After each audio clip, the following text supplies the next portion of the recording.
Hey guys, Chris here, and I'm a Ukrainian Canadian. Today is June 29th, 2022, and let's get to the news, shall we? I know I haven't been on the last couple of days. I didn't post anything. I was quite busy, so I wanted to update you guys with the brand new events happening today in Ukraine. So one piece of article I actually read today, which was quite interesting, was in regards to Ukrainian special forces carrying out several successful raids in Russia. And this specific battalion is called Shaman, and they're involved in these operations in Russia. And apparently, basically, this stage, their goals and they're focusing more on damaging the Russian infrastructure used for the invasion of Ukraine territory. And so they've accomplished several raids on Russia that haven't been announced publicly. That is great news. And I've been saying that for a long time. That's what we need to be doing. Hitting, military infrastructure, the institutions that are helping fund this war, right? The factories producing ammunition, modernizing their tanks, the refineries, everything that can help cripple Russia. And their war machine is a very, very important objective to do. So the fact that we are doing this is great news. And have you noticed that we're not shelling Russian cities or destroying, civilian housing or hospitals? Because that's not what we want to do. That's not the message you want to do, right? You don't want to do the same thing that the Russians are doing to us. These people are, as much as I believe that a lot of them support this war, they're still innocent, right? They're not actively taking part of this in this conflict. So the best thing we can do is to hit their infrastructure that is helping fund and continue this conflict. So that is really great news. I really enjoyed this article, and if you guys want to read it, it's on yahoo.com. And in other news, about 90% of Ukrainians are rejecting ceding any land to reach peace with Russia. I think by now it's pretty clear cut that there is not going to be any negotiations with Russia anymore. When there was a possibility, perhaps in the early phase of the war or before the war, Ukraine was very willing to do that, right? We could reach an agreement of any sort, perhaps, not joining NATO, but still maintaining our army and our sovereignty, right? That I think would have been an okay compromise, right? But here, there's no more compromise. What Russia is doing, you don't have, if unless you're a zombie, you got to continue fighting, because if you believe whatever Russia is saying, yeah, we'll have peace, we guarantee that that's going to happen, we promise that this is going to be the last time we do it, it's just lies, and everybody knows that. And even Europe now has woken up. It has woken up, and I'll tell you why. It's because Russia's continuing to threaten more European countries or countries all over the world. I think Norway is just, the billionth country they've been, threatening this year. And so they're threatening. Why? Because apparently Norway is restricting access to Russia for Arctic islands that it possesses or claims to possess. Right? Like Russia doesn't have enough territory as it is, and they're still so butthurt, if I may use that term, for anything that seems to not go in their interests, right? It seems like everything needs to go Russia's way. And if it doesn't, then they're just going to be threatening the country with, military invasions or nuclear attacks, right? That's the only bluff they have left, and everybody's calling their bluff. Everybody understands that Russia is just weak, way weaker than it was a couple months ago.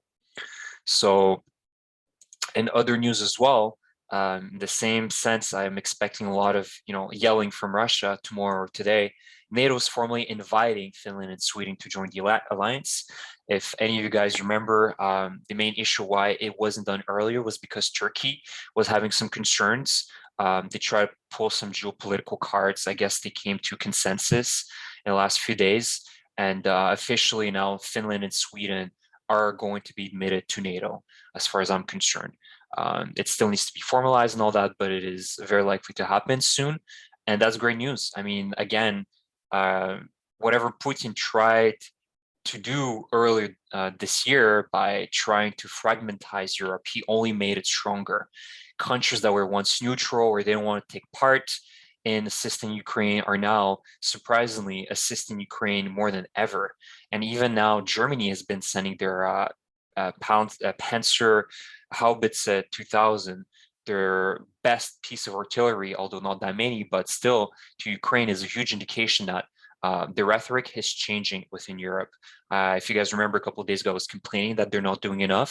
I still think NATO can do a little bit more, but I think the rhetoric this week is changing a lot. There's a lot of realization within Europe, especially, that they need to get their act together. They need to support Ukraine at all costs, because this is a war that would probably seep through if Ukraine loses in other European countries. So we want to not have that happen. And last thing I want to cover today was the news. Well, obviously, I think you guys heard this Monday, there was an attack in Kremenchuk in the Poltava region.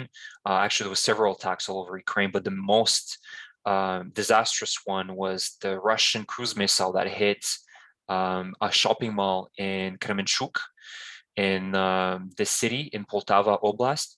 And I believe it was somewhere around here in the center of the city, clearly targeted to kill as many civilians as possible. I don't care if they thought it was some military infrastructure.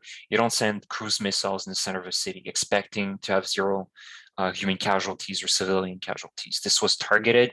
It's a war crime amongst the millions that Russia has been doing the last few months. And that is, terrible. And again, it's this monthly reminder, or weekly reminder, that Russia can still hit all of our cities, right? That we cannot feel at ease anywhere. It's their demoralizing campaign. But in other news as well, and not so great, again, we're going to the Severodonetsk, Lysychansk front. Most likely our guys are going to be pulling out of this city. It's not 100% confirmed. The Ukrainian General Staff isn't confirming that, but I've been hearing a lot of tweets and posts all across the internet that our troops have, the majority of them have pulled out of Lysychansk. I think we're retreating probably back to Slovyansk and Kramatorsk, Bakhmut. So most likely Russia will close this pocket that they're trying to close so badly. And we have a rear guard kind of protecting our convoys. Because the Russians, as you see here, they're dangerously close to the highway that leads to Lysychansk. They've actually managed to take here Bilohorivka. So they managed to take a part of the road. Again, this is not a defeat by any means. I think that we incurred as many casualties as possible. Russia literally threw every single soldier they had in this front. Every capable soldier of fighting, they've sent them here, right? They, of course, have some soldiers all over the front lines, but we've been hearing the stories that they've been pulling out a lot of battalions to go on this front. They're pulling it all in because it's not because they also have, this sort of mysterious objective, like they get Severodonetsk and they win, but it's also because we have a lot of able elite soldiers protecting this area. So they're hoping by attacking and destroying us here, it'll render us useless. Obviously, that's not going to happen. I think we have realized that this is becoming a very critical situation, and thus why I believe most of our troops have pulled out, and we're taking better defensive positions here now. And let's not forget that Russia's taking massive casualties in this process. This battle has been ongoing for the past 2 months. Like, Russia has been slowly grinding for this little pocket that I'm circling right now for, over 2 months. Like, if you're looking at the grand scheme of things, the losses, the material losses, the generals they've lost is astounding.